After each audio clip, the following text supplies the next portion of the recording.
How you doing, everybody? On today's episode, why Jimmy Butler is that dude, and do you know his whole story? Because you should. LeBron James had the greatest performance ever in the world for 38 years old. Stick it at 38, and I'll stick to it. We're going to talk about that. Plus, take your loads and do that with them. Stay tuned.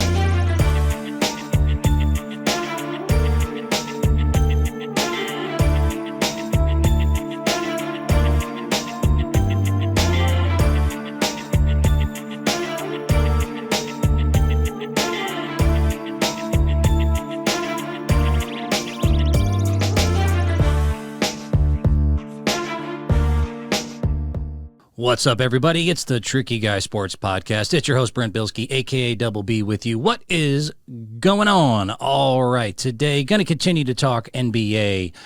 Specifically, I do want to get into some point here about load management. Quite a load.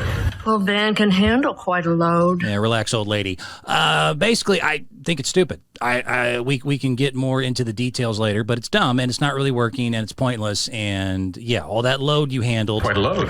Well, Van can handle quite a load. In the end, meant precisely squat. Darren Fox with the tipped finger, too. That sucks. I mean, as the Warriors Kings, y'all know I'm a fan of that one. We'll definitely get into LeBron getting a little get back at Dylan Brooks.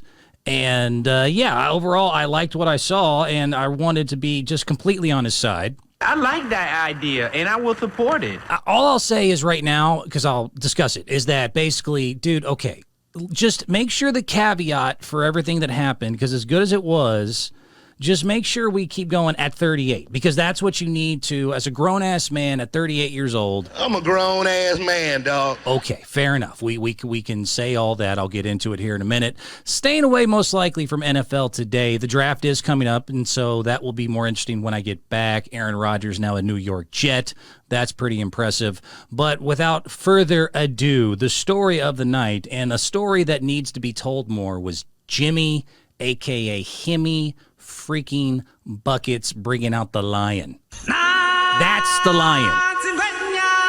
When I said I want to see the lion out of a player, Himmy Buckets brought out the freaking lion.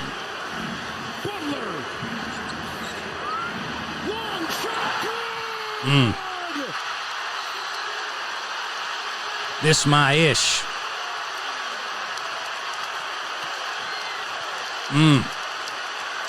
Fans loving it. Miami up 3-1. 3-1 now on the Bucks. And I will say, yeah, I was wrong a little bit on this. The price is wrong, bitch. But I wasn't. So I did say, if you go back, that I really thought that the Miami Heat, who are now up 3-1 on the, first seeded overall best record in the NBA, the team I thought was going to win the whole thing in the Milwaukee Bucks, they're up 3-1 now. As the play-in guys, 8 seed over the 1 seed. It's very rare that you've ever seen this happen. It's happened, but it's been like a couple times. Denver over the Sonics back in the 90s. Dallas, Golden State, I think, are the only 8 ones that have ever happened before. And this will probably, this has to be historically the first most likely play-in 8 seed.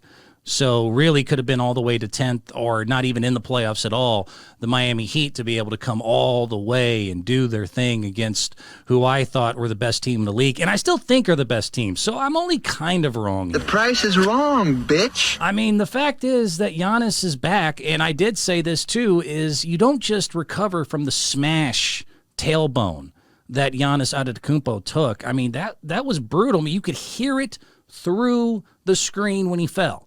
Damn, Daniel. It's like the Warriors losing Steph. It's like Miami losing Jimmy. There's a whole bunch of situations that lead into it. But when I predicted what happened in the Eastern Conference playoffs, I was saying I thought Miami was going to make it to the 7th seed. So my upset that I had picked was I had Miami over Boston, because the one thing I did point out, and I will reiterate, you did not want to face Jimmy freaking Buckets. I told you. See, I done but that's told not, you. I done told you. And let me be real. That's not that hard of a thing to figure out. Like, really, Brent? Really? Jimmy Butler's better in the playoffs? We had no idea. Shut up. The point being that what Jimmy did is exactly what I was hoping to see. He brought out the lion last night. It was absolutely unbelievable.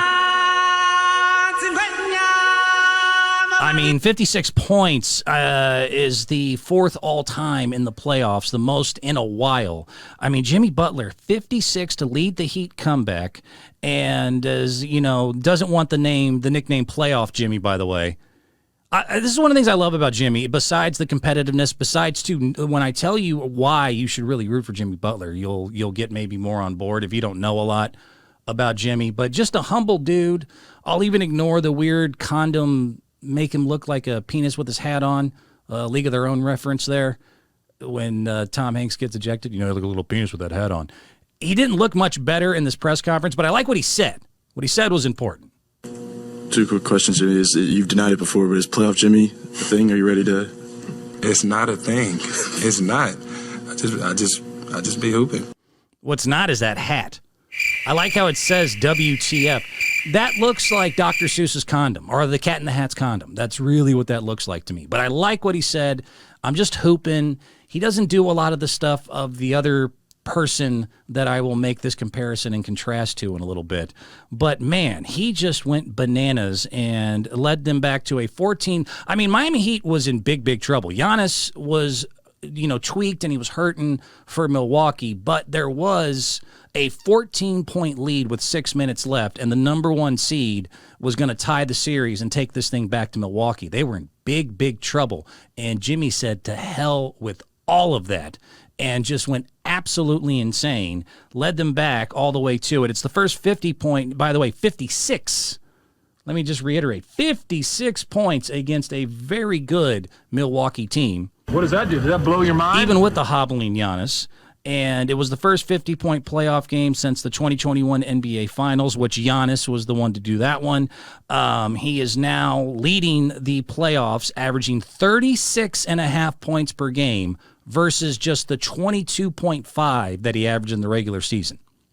I'm going to give you that one more again. What does that do? Does that blow your mind? He went from 22.5 in the regular season to now 36.5, a 14-point increase in the playoffs against the number one seed, has a 56-point game, and has now got his 8th seed play-in team one game away on the brink of upsetting the Milwaukee Bucks, who I thought would be the defending champions with a hobbled Giannis. Damn, Daniel. Jimmy Buckets is that guy. He can say that he's not playoff Jimmy. Two quick questions, Jimmy. You've denied it before, but is playoff Jimmy a thing? Are you ready to? It's not a thing. It's not. I just be hooping. Yeah, he just be hooping, but he be going really just crazy right now, and it's such a good story too. But to give you an idea, he's the only one to score more, only ones to ever score more ever in the history of Everdom, as my favorite quote goes. Michael Jordan with the 63 and 86, which, if I'm not mistaken, took an overtime against the Boston Celtics. Baylor had 61 in 1962. Donovan Mitchell actually had 57 in 2020. But other than that, you have never seen a better playoff performance ever as far as points scored, and I'll even throw in all the clutch stuff that he did. But it ties the fourth highest of all time. Think about how long the playoffs have been around. Think about how many games. Last night, in case you didn't see it, you missed a fourth highest total ever that tied guys like Michael Jordan, Wilt Chamberlain, and Charles Barkley. Damn, Daniel. He has a specific gear once the playoffs hit, and this is why I thought Boston would be in trouble. But I didn't expect Miami to end up losing the first play-in game to have to get to the 8th seed. But still, in some ways, I kind of told you.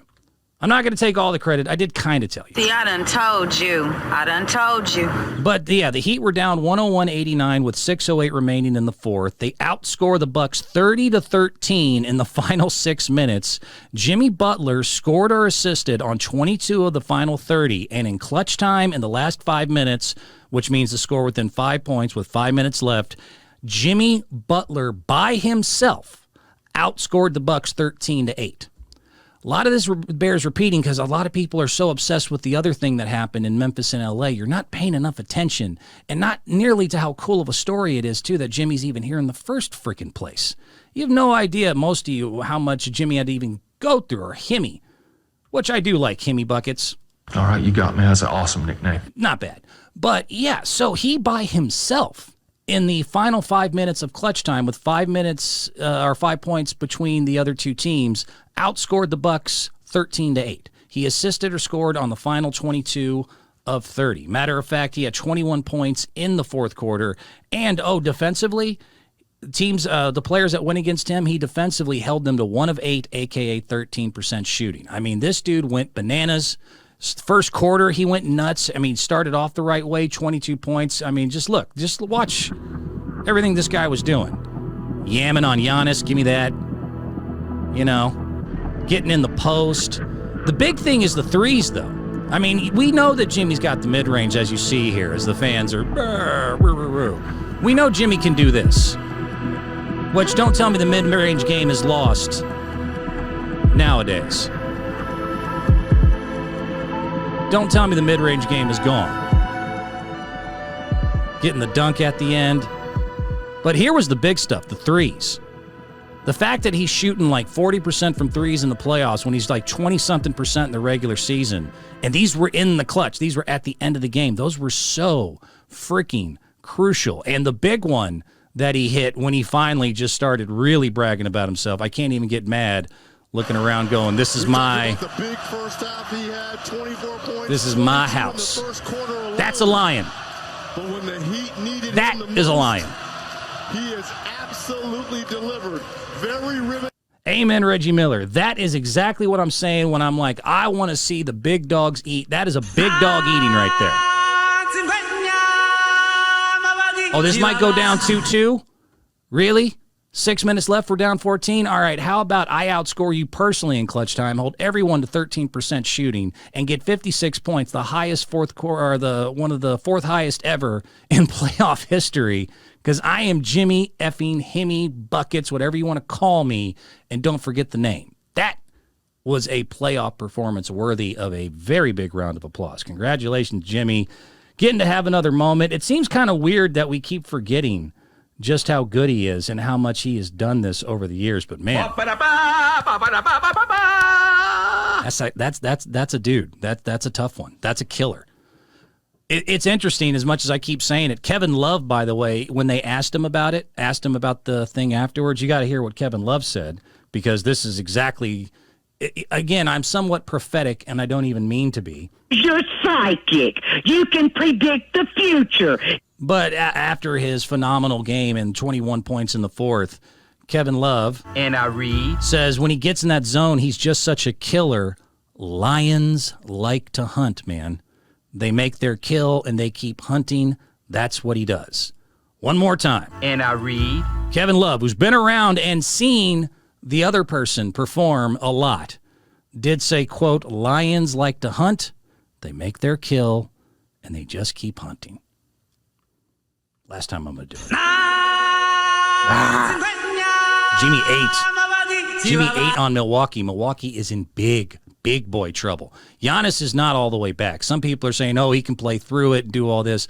The Bucks are in big boy trouble, down 3-1 against this guy specifically, even though he's got guys hurt. Oladipo got a bad injury. He's out for the season. Tyler Hero broke his hand in this series, and they're still able to do it because Milwaukee is so Giannis heavy. His back is not okay.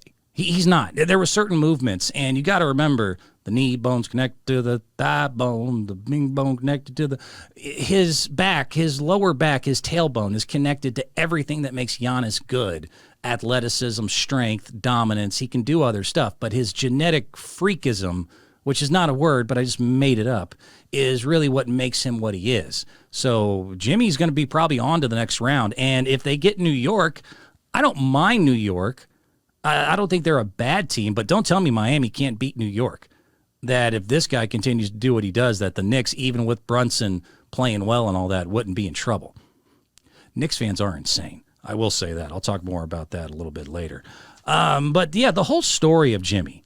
Do y'all even realize just, talk about the universe and how much, things have to work out for certain people and toughness, a certain amount of toughness that makes sense with him. The fact that Jimmy Butler is even where he's at and why he's able to do what he does when the moments are the biggest. A quote I saw was, life isn't about waiting for the storm to pass, it's learning how to dance in the rain. Life isn't waiting about a storm to pass, it's learning how to dance in the rain. Jimmy Butler has been cha-chaing in a frickin' hurricane since he was a little kid. let me enlighten you. about your new friend here, about what he's really like. In case you didn't know this, Jimmy Butler was born actually here in H-Town, represent, but he was abandoned by his father as an infant, and when he was 13 years old, Jimmy Butler, now this guy, Himmy Buckets, was kicked out of his own house by his mother at 13.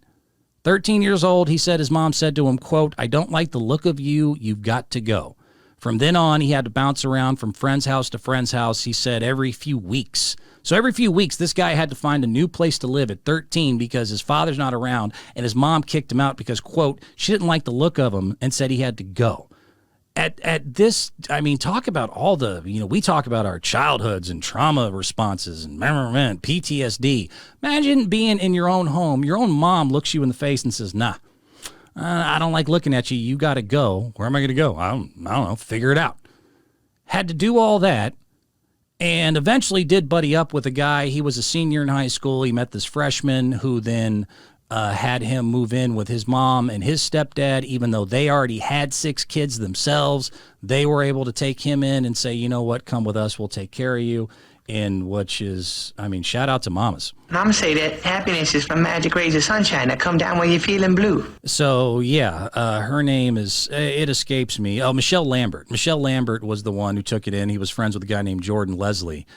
And by the way, never to this day, Jimmy says doesn't hold any grudges, not mad at his parents, even though he had to bounce from house to house until he found, as his senior year, a freshman kid who he and his family were able to take him in. Said, quote, about his parents, I don't hold grudges. I still talk to my family, my mom, my father. We love each other, and that's never going to change. Gotta love mamas. Don't understand this. You're wrong. Mama's right. But even out of high school, not heavily recruited at all. Jimmy Butler, this guy, had to go to junior college. Had to go to JUCO. And I will say, as someone who played a year in JUCO, I took from D2 down to JUCO and thinking I was going to get a step down and like have an easy time. No. JUCO's where the talent's at. JUCO has got so many of the coulda, woulda, shouldas, never been, all the talent you've ever seen, 10-cent heads that are just, you just watch them. You just watch them piss it all away, and it's just, I ain't got a good brain. a lot of Morantish-like behavior in JUCO. But he had to go there first, went to Tyler. Then, and by the way, was in junior college only the 127th, even after a good year of JUCO, he was the 127th junior college prospect in the entire country. And even before that in high school, he was only ranked, I believe, the 80th of even just out of prospects out of Texas. So don't think that Jimmy just had it, this is not one of those guys that had it very easy. And it doesn't make it okay and it doesn't make it better. But stuff like this, dancing in the rain, man. This guy's been, you think a playoff game is going to affect a guy that's gone through everything Jimmy Butler's gone through? You think being down 14 in the fourth is really, worry about my legacy and what are people going to say? He doesn't give a damn about any of that because Jimmy's seen and been through a lot. Unfortunately, iron sharpens iron. You know all the cliches. And then eventually got to Marquette, but even Marquette didn't start till he was a junior, was only drafted by the Bulls like 30th overall, came off the bench and just kept grinding and working and grinding and working and grinding and working till last night everyone got reminded of just who he is. 56 points, 4th most ever in a playoff, outscored the Bucks by himself in clutch time, and is still saying, nope, I'm not that guy. And still after all that, even if anyone, Dylan Brooks, LeBron, other guys had the right, if anyone has the right to be like, yeah, look at me, I amaze myself and everything I've gone through and all that, won't even accept the nickname. 2 quick questions, Jimmy. You've denied it before, but is playoff Jimmy a thing? Are you ready to? It's not a thing. It's not. I just be hooping. You guys with all your bitching and all your crying. Crying all the time. Quit crying, just a push-up or something. That dude knows a little bit about adversity. You guys are soft. S-O-F capital T. Soft. Gotta love it. Gotta love it. Good for him. Good for him. And most likely, again, going on to face the New York Knicks. I don't see the Bucks winning 3 in a row with Giannis hurt. So this has been historic there. This has been historic, and I was glad to see it and glad to happen. I think he's a good dude. Other history was made last night. Now, I want so bad. Here we go again. And I was watching the game with someone and was asked, well, who are we rooting for here?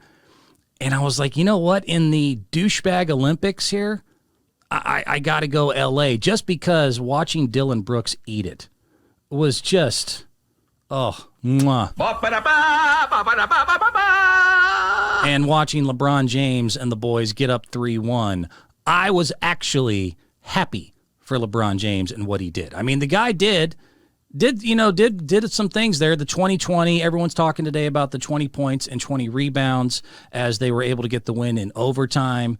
And look, when it came down to the last few seconds, LeBron did what he was supposed to do, isolated everyone else, and was able to get the layup to tie the game to send it to overtime. For no reason. No fouls to give here. 6 seconds left. LeBron's got it. Tillman on him. Lakers down 2. James off the window. It goes! What a basket by James! Timeout Memphis. Nice play. Clutch. Did what a superstar's supposed to do. Vintage LeBron. When you need it most.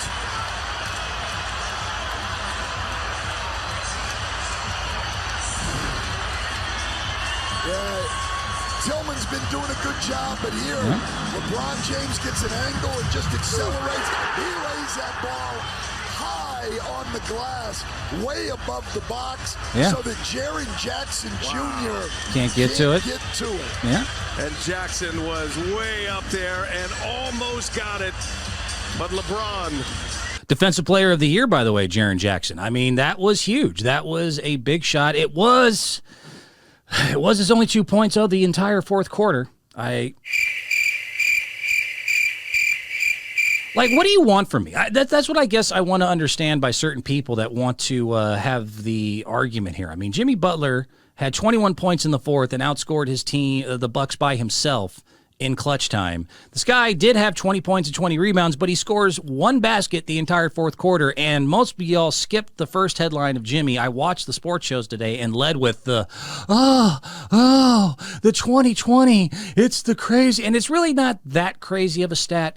The consistent caveat we're going to have to say today is at 38.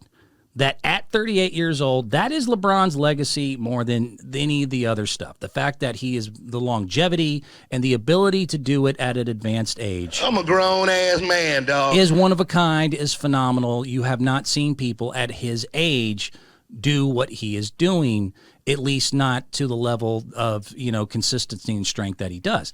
That is what makes him great. There's a difference between, the shooting star or the constant. There's the shooting star versus the constellation. You know what I mean? The one that's always there, the one you can recognize, the one that's been around, versus the real big, bright, shining, but didn't last and faded away. His legacy is in his longevity. And again, last night, I enjoyed watching them win. I enjoyed watching him do his thing.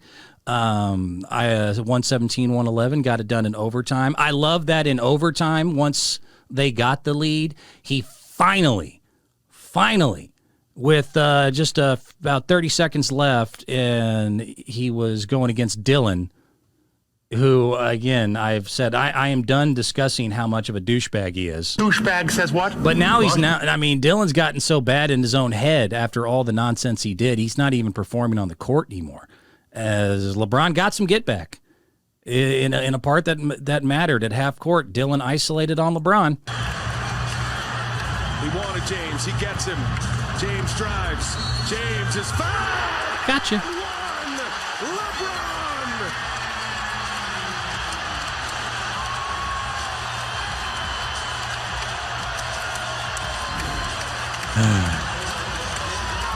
LeBron James has settled for some tough shots, but when they've needed him most, he's made 2 great drives.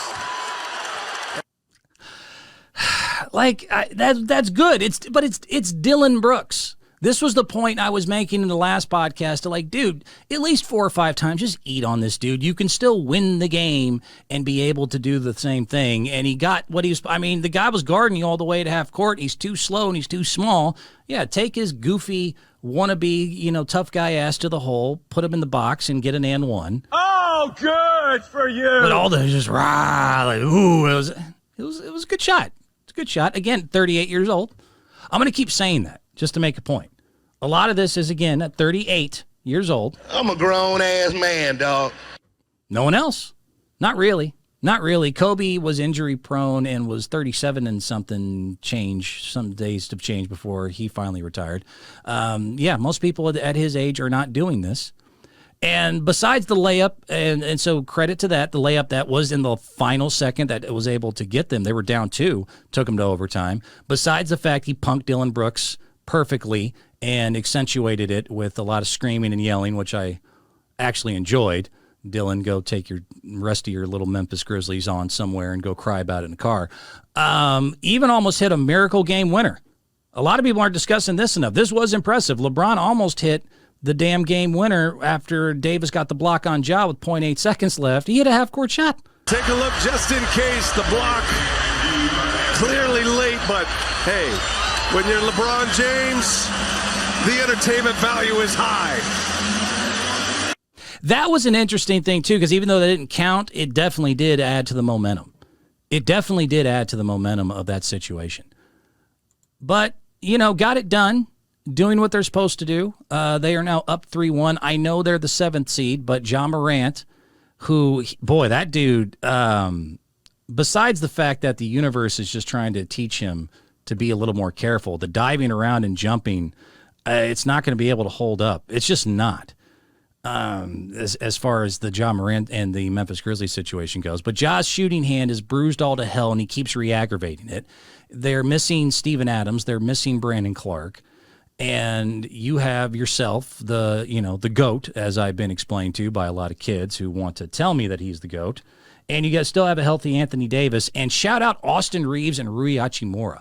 Both of those guys are kicking some serious rear end. Hachimura, from the trade, has been phenomenal. Even him and LeBron did the bow afterwards, being of Japanese descent. Would I salute you on that? But, man, Austin Reeves, too, last night played 42 minutes, had 23 and 6. All the stuff we're talking about, and this is where some of the, the constant built-up stuff comes from, is that, Austin Reeves led the team in scoring, 23 points, 42 minutes. Scored more in the fourth than LeBron did. D'Lo, by the way, also involved in the trade. D'Angelo Russell, who used to be a Laker and came back, he had 9 straight points. And LeBron did credit him there. I will say that. I'm pretty sure I have this somewhere in here. LeBron did actually credit D'Lo post-game, which I like. LeBron is a good teammate. He is a very good teammate, and at 38 is doing some impressive stuff. One game, is not going to define the whole series, but we have to be better, and I want everybody to be comfortable, when we go out on the floor and just play free. Let me worry about the X's and O's and the tactical things and all that other stuff. I can do that. I have the ability to do that and still play. So, without D'Lo in that fourth quarter, when it seemed like the game was kind of stalling out and we couldn't get a good shot, we couldn't get a good look, D'Lo hit back-to-back threes and gave us an opportunity to even put ourselves in a position to go to overtime. So, that was huge. Actually hit 3 in a row because you were down 7, and it was D'Angelo Russell's 3 threes consecutively that even puts you back in the game for you to have the opportunity to get the isolation and the layup. The only 2 points you scored the entire fourth quarter was, yes, again, because when you got down 7 and it looked like this might go 2-2, Memphis-LA tie 2-2, going back to Memphis. Instead, Russell hit 3 threes straight, got you back up 2, and got it back to a situation that you guys could manage and eventually you could assist with. But it took you till the final 8 seconds to make a true impact in that fourth quarter. But I like it. I like that he shouted out. He's a good, unselfish teammate and said, you know what, without D. Russell, we're not going to be able to do this. I like that idea, and I will support it. So that was nice. I'm trying. I am trying. That was very good. I'll even ignore as much as I can I can do the X's and O's and both, so that leaves everyone else to be free. He just constantly, and I work on my insecurities too, he just has, for a GOAT talent, this is just, he needs validation and a lot of insecurity holes to be filled, and always has to kind of, he can't just, he can't be, Jimmy. Jimmy's a shining example, a guy who went through a lot and has seen a lot and is truly tough. Even just giving himself a nickname. Hey, call yourself Playoff Jimmy. Nah. All right, you got me. That's an awesome nickname. I'm just out here hooping, dog. It ain't really about that. Who I consider a lion and a performer in the clutch moments, and statistically proven so. Darren Fox, you don't catch him doing a lot of the, I'm really great.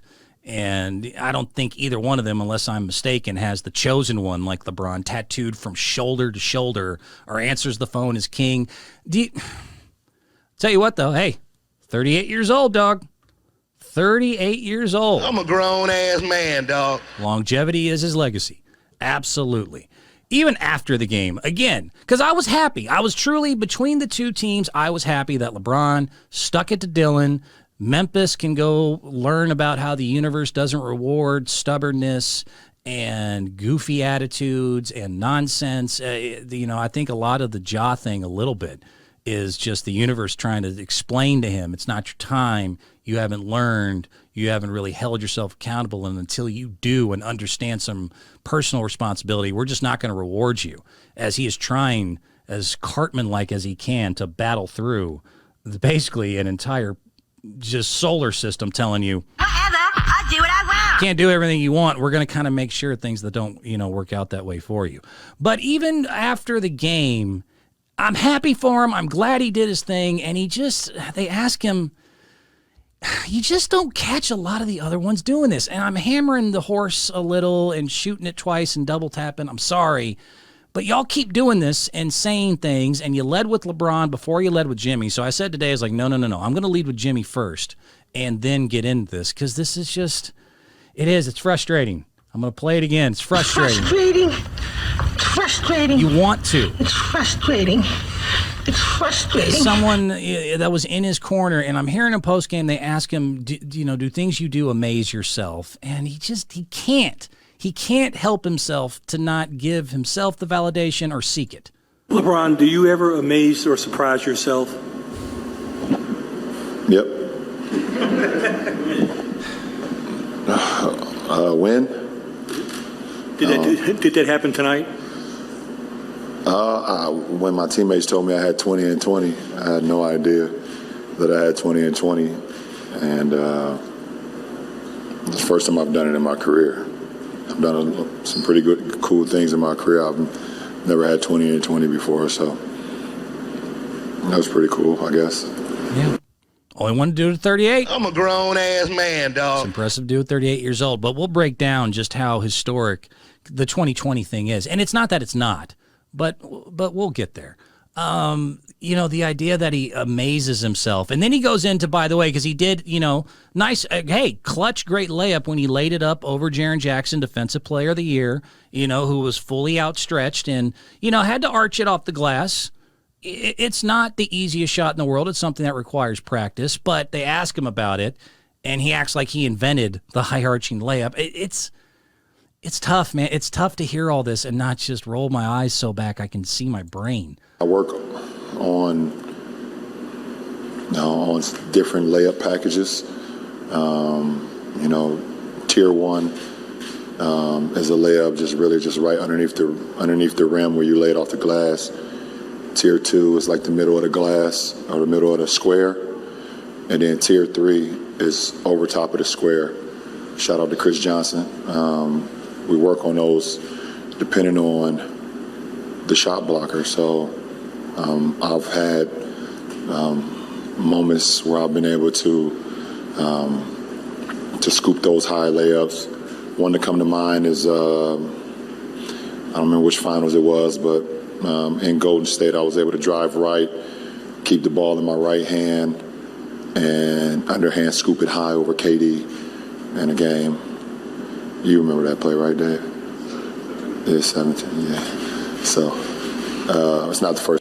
Talking to his favorite writer, by the way, Dave McMenamin, and McMenamin, got some comments on that. But he's talking about layups. Dude, we know. Well, okay. I could point out a million little people going back probably all the way like to Nate Archibald and others that were able to score inside the paint, but especially guys I've seen growing up, Steve Nash, Steph Curry. There's been plenty of guys, dude, that, yes, if someone's taller, there are different levels of the backboard, and so you do have to learn there's a different, if it's going from the bottom, you go a little more at an angle. If you're going up, you have to softly arc it. There is, but I mean, okay. It's like, there's tier 1 and there's tier, it's a lot. It's a lot.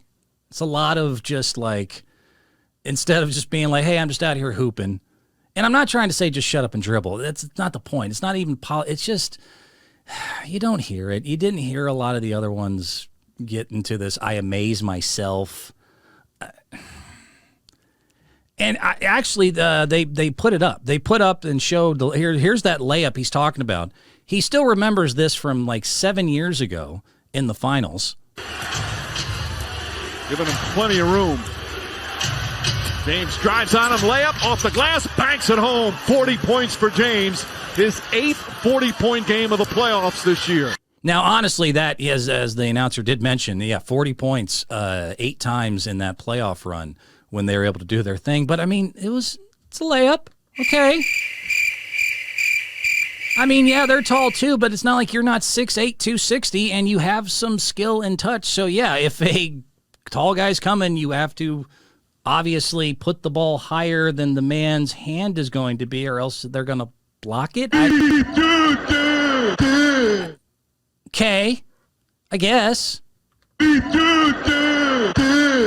So there was a lot of that. It's just, but I'm happy for him. He, afterwards, the GOAT, everyone, his teammates, the GOAT, he's walking back the locker room. This is a new thing they're doing. They're bleating like the goats from Thor, Love and Thunder. I look at the stops that they were able to get against this Memphis team, because Memphis had made a conscious effort tonight of trying to live in the paint and go to the basket. I think LeBron and AD did an excellent job. And what people lost sight of, LeBron was guarding Jaren Jackson Jr. a lot in that second half. So he had to rebound because Jaren Jackson Jr. goes. So, I mean, that's cool. All teammates doing that. He's a great teammate. He does great stuff for the society as a whole, his school, the high school. Look up the school that he helped, and basically it was his idea to build, and the scholarships and the lives that he's changing. No one's not saying any of that, and that really gets annoying. That is probably the worst. That's dopey talk. That's dopey dum-dum talk. Of having to continue these conversations is that we can't stick to the finals records. We can't stick to certain things. It's the only argument I need, Sean. It always delves off into, well, everyone loves him, and he did this for charity, and he did this school, and that's all fantastic. We're not talking about the most awesomest, greatest man in the world award. We're talking about the best overall basketball player that we've ever seen play, and what internalizes that and what makes that what it is. But so I mean, he amazed himself. He did all that. He didn't just amaze other people. Again, Dave McMenamin is writer. This was, oh boy, I saw this and I just had to bring it to you, because this is where this constant negging and complaining comes from here. Is one of his, by far, closest relationship writers, and this is supposed to be a write-up about the game. And I read. And I'm even going to put the dramatic music behind this, because, good Lord, here's... With less... This is, by the way, again, this is not... I'm reading this verbatim. None of this is me doing anything other than reading it. And I read. I got a little bit of the music maybe too loud there. Let me try turning it down a little. All right, with less than 30 seconds to go in overtime, the 38-year-old star, playing in his 45th minute, made a layup while being fouled by his first-round foil, Dylan Brooks. James flexed both biceps. He roared with his mouth agape. LA went up by 5 and went on to win 117-111, one victory away, becoming the first number 7 seed to beat a 2 seeds in San Antonio in 2010. An image that will be seared into fans' minds from an instant classic performance, as he had 22 points, 20 rebounds, 7 assists, 2 blocks, and just 1 turnover. And the game would not have made it to overtime if not for his game-tying layup with 0.8 seconds left, as he had the ball high off the glass to elude Defensive Player of the Year Jaren Jackson. And as he discussed his Tier 1, Tier 2, Tier 3 layups, James' ones in Game 4 was so high that layup might have been tier 4. I mean, okay, like, just give me... he scored 2 points in the fourth quarter. It was the one that tied the game. And yes, he had to go over a defensive player's very long arms to do it, but flexing both biceps and his mouth agape as he scored on his foil, and that layup must have been tier 4. I don't get it. I don't get it. It's just a lot.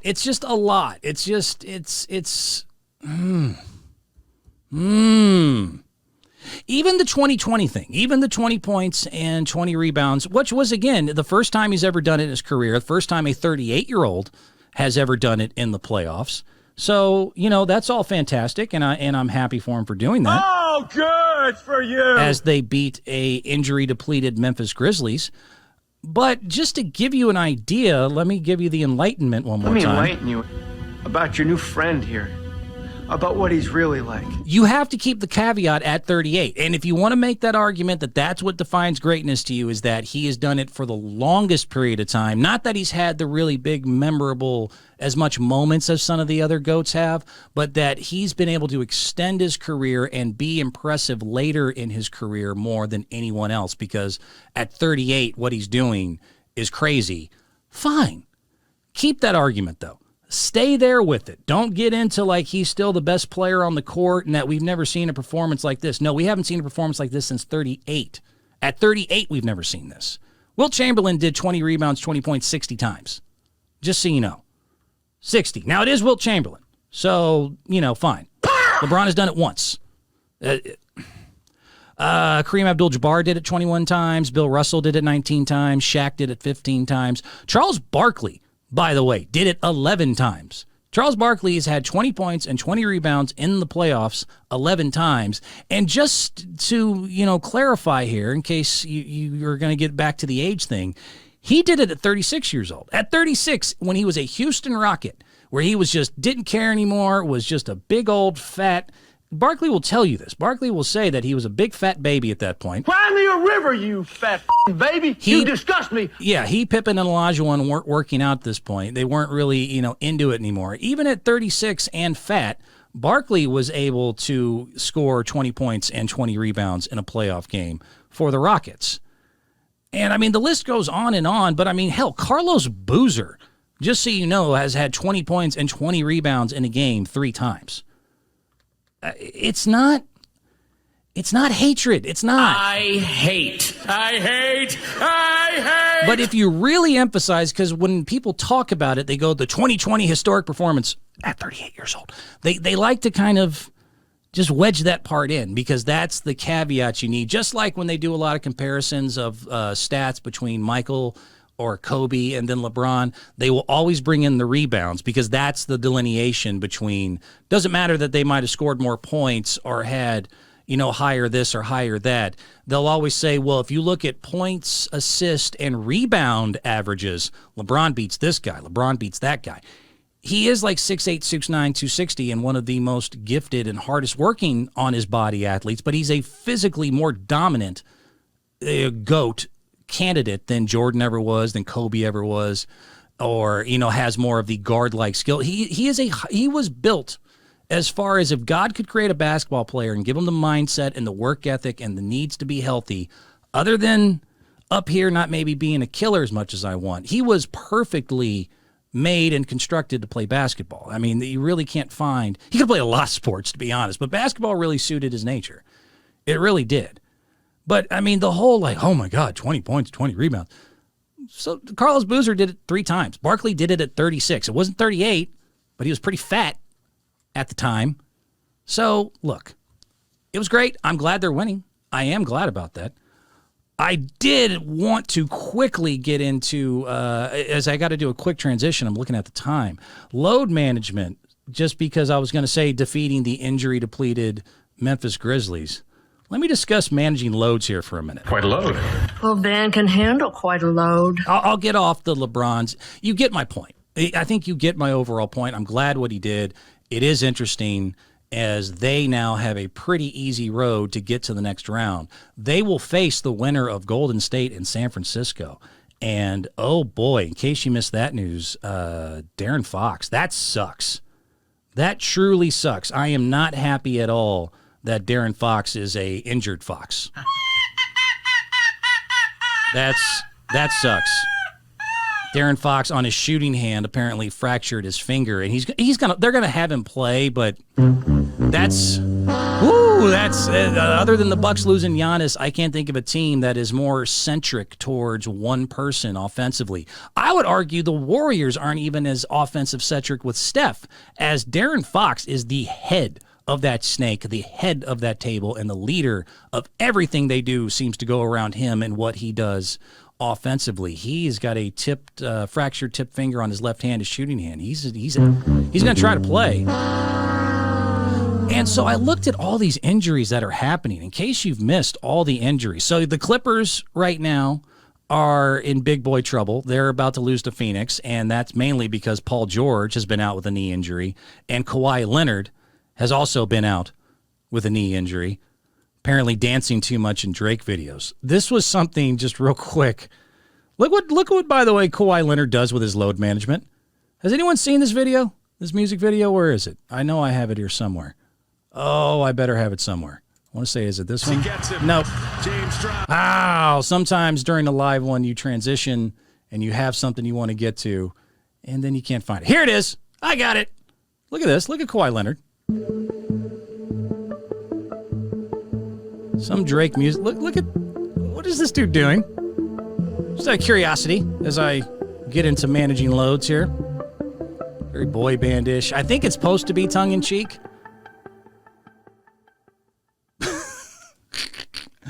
I have no idea what's up Kawhi Leonard's brain sometimes. But Clippers are in big trouble. So to review, the Clippers now lost Paul George, Kawhi Leonard in the first round. They're about to be done.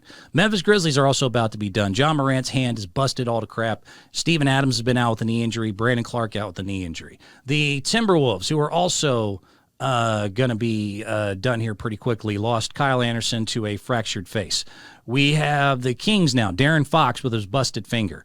And the Eastern Conference, Jimmy Butler almost didn't play, lower body injuries. Tyler Herro has broke his hand. Victor Oladipo just damaged his knee all to crap. Giannis Antetokounmpo's back is in big boy trouble. And Sixers fans, you should be very concerned. Joel Embiid also has a sprained knee, and he is in, constant question as what's going to be his status for the rest of the playoffs. I mean, good Lord. It's a lot.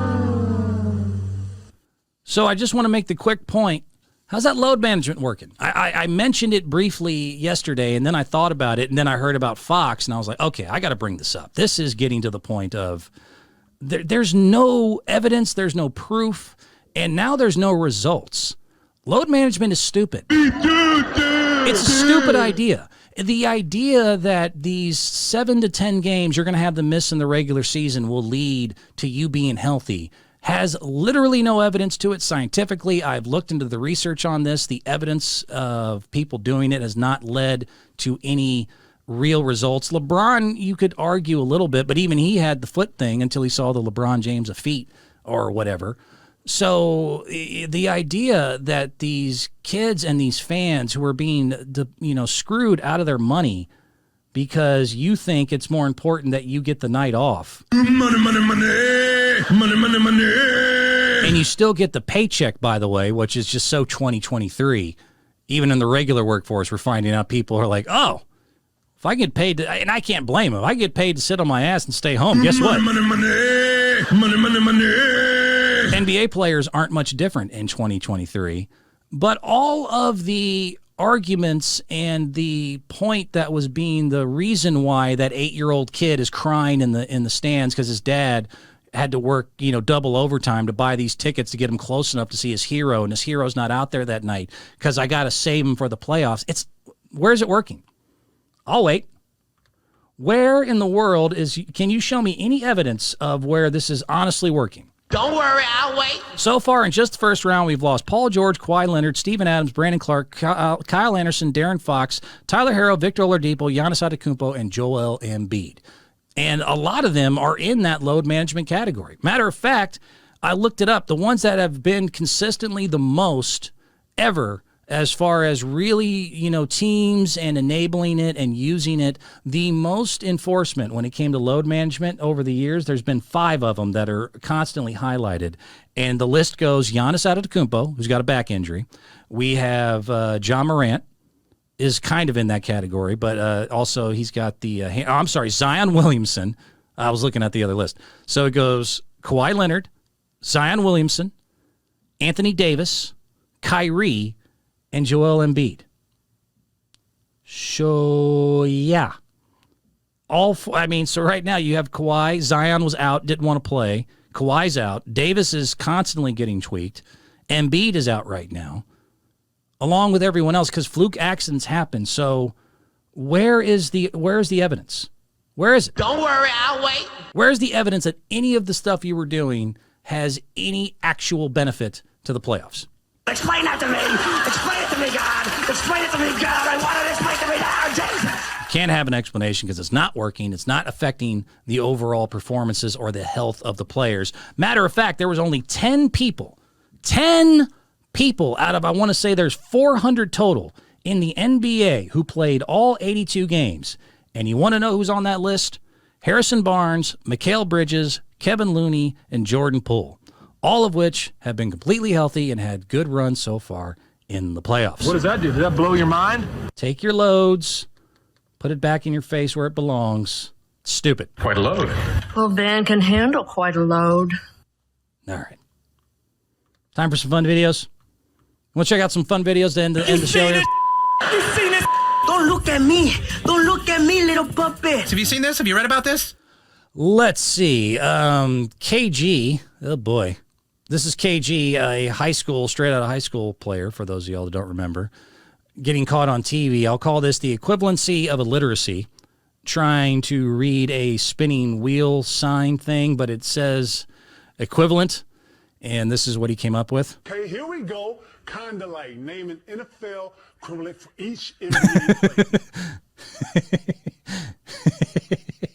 I'm sorry. I got to hear that there one more time. I ain't got a good brain. Kevin Garnett, you want to try that again? Okay, here we go. Kind of like naming NFL equivalent for each NBA player.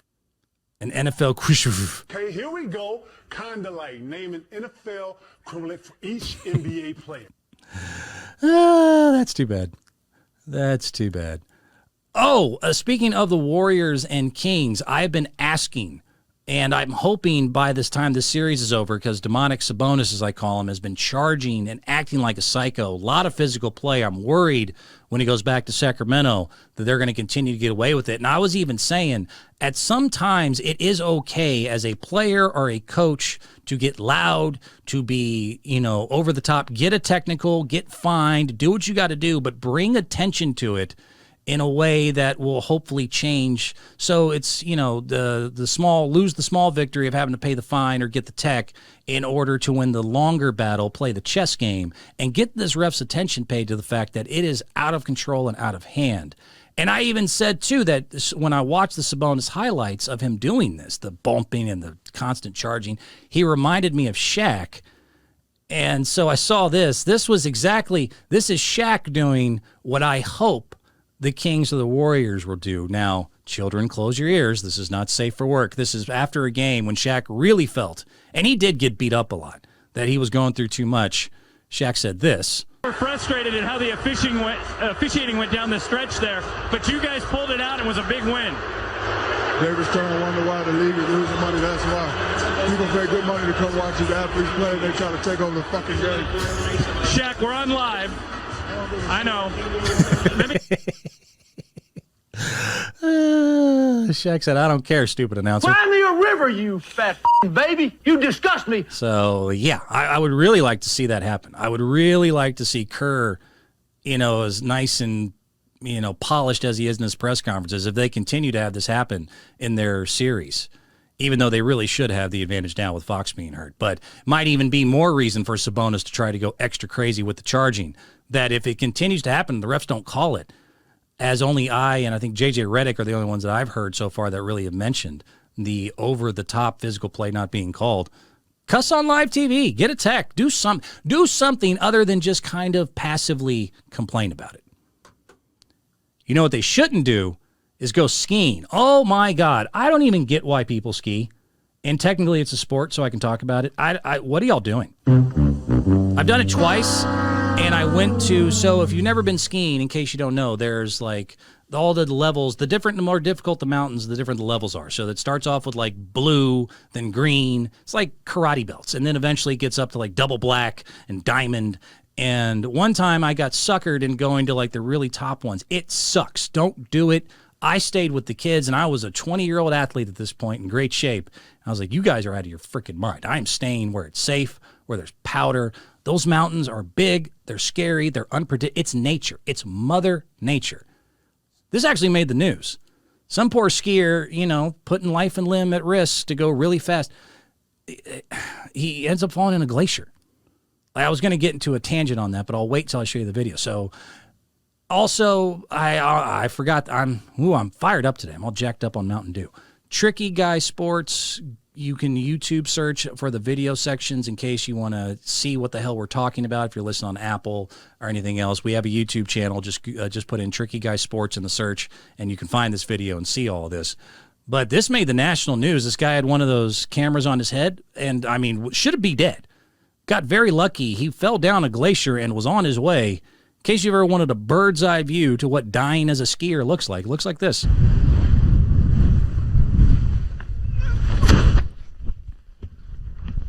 Ooh.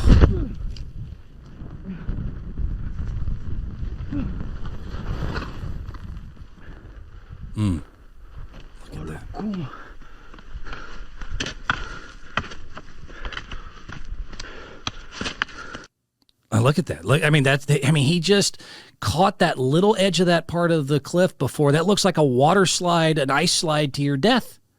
I mean, he was that close. I got to see that one more time. He was that close to the universe coming at him quick, man. Universe comes at you fast.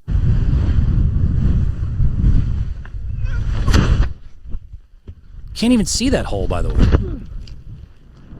Wow.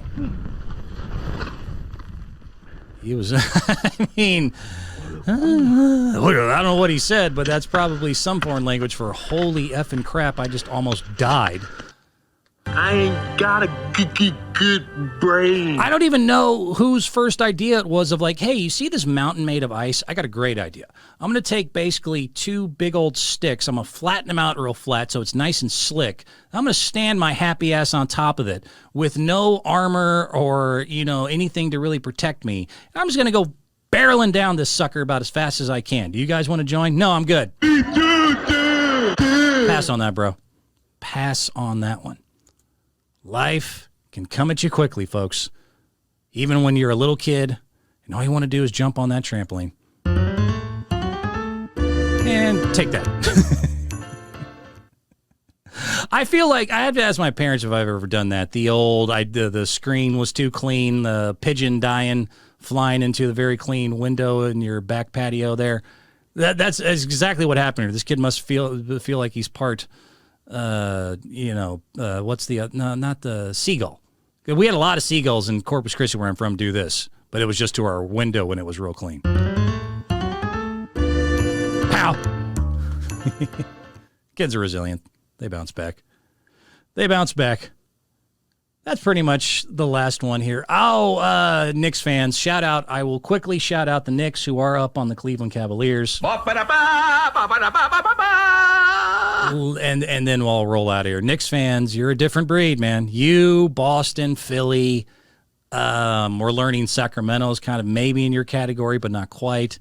The Bronx, baby, New York, they got their own attitude, and they are so excited. So unbelievably excited that they're up 3-1 on the Cleveland Cavaliers. Apparently, they think they're winning the title. They have been all over Times Square and running around. Not safe for work again, these Knicks fans, but it's tried to most of it get bleeped. They're happy little campers. Cleveland, Ohio. Yo, Donovan Mitchell, stop walking on the court. Next time, take the bus, the subway. You don't know, because you didn't get traded to New York. Trae Young, Donovan Mitchell, Jerry. Yo, Knicks are 6. You dig me? You hear me? You smell me? Tu me hueles, mother. I got Knicks fever. I got Knicks fever. Trae Young. Trae Young. Trae Young. I got one fucking question. I got one question. Yo, KD, don't you regret that coming through? In the words of LeBron James, Cleveland, this is for you. I mean, wow. I'm so excited! Finals. I'm excited! I'm so scared! Hey, next up is Jimmy. Looks like next up is Jimmy in Miami. You guys have yourself a blast with that, New York. That's probably who you get next, as you're losing your mind. Well, then everyone loses their minds. See what happens. We always do. And we'll talk about it again. See ya.